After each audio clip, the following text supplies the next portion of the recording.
Welcome back to News 15 at noon. Joining us now is Nick Sapienza, here to talk some finance with us this afternoon. Nick, thanks for joining us. Thanks for having me. Good to be back. Of course. So the big issue, what we're talking about today, what issues should investors consider before the end of the year is coming right around the corner? So this is the year planning meeting, if you will. Now, look, you have approximately 14 business days left in 2020. So if you haven't done it yet, I'd recommend you get to it. But there's a few things that I'll cover just kind of high level, what we look for towards the end of the year. And there shouldn't be, like, obviously this is an ongoing process, so it shouldn't be too strenuous. But taking a look at and making sure that you're not leaving money on the table. It's most for any unrealized losses within a portfolio to offset taxes.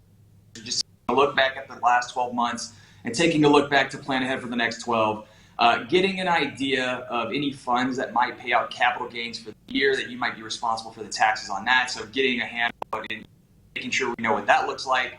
Another thing this year, thanks to if you are required to take money out of an IRA that is your own or that you've inherited, you can actually defer it for 2020. So if you don't have money and you don't really want to incur the taxes, you can kind of just kick that over to next year.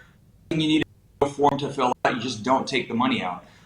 Planning ahead for income changes. So if this was a really big year, it's understandable with the pandemic. There may be some things that you want to do just to plan ahead for the future.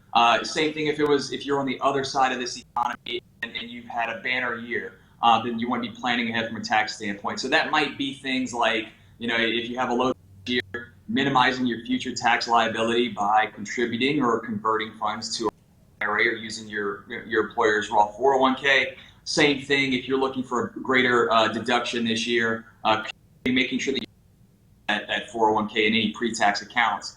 Obviously, this year has been great for people giving to charity. We've seen a lot of that happen. A lot of people donating to food pantries. It's been great to see, but especially around the holidays, we see an uptick in that activity, right? If you're giving to St. Jude's or Healing House,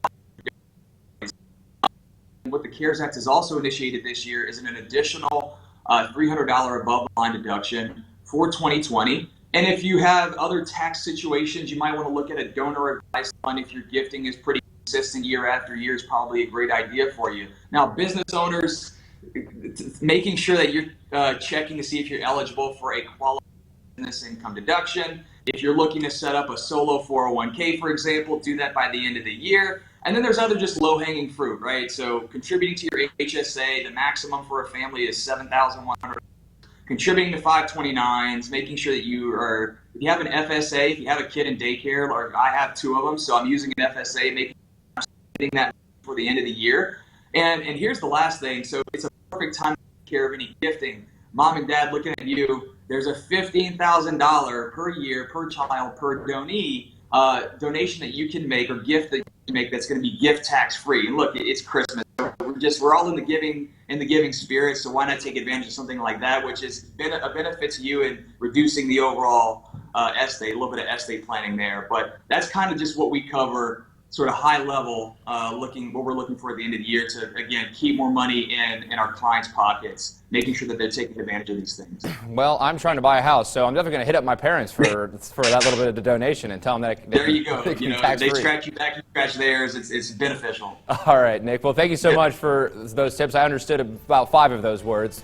I'll have to go back and watch it and really soak it in. Well, I know you'll be joining News 15 at noon in the near future, but we appreciate you joining us as always. Thank you for having me. All right.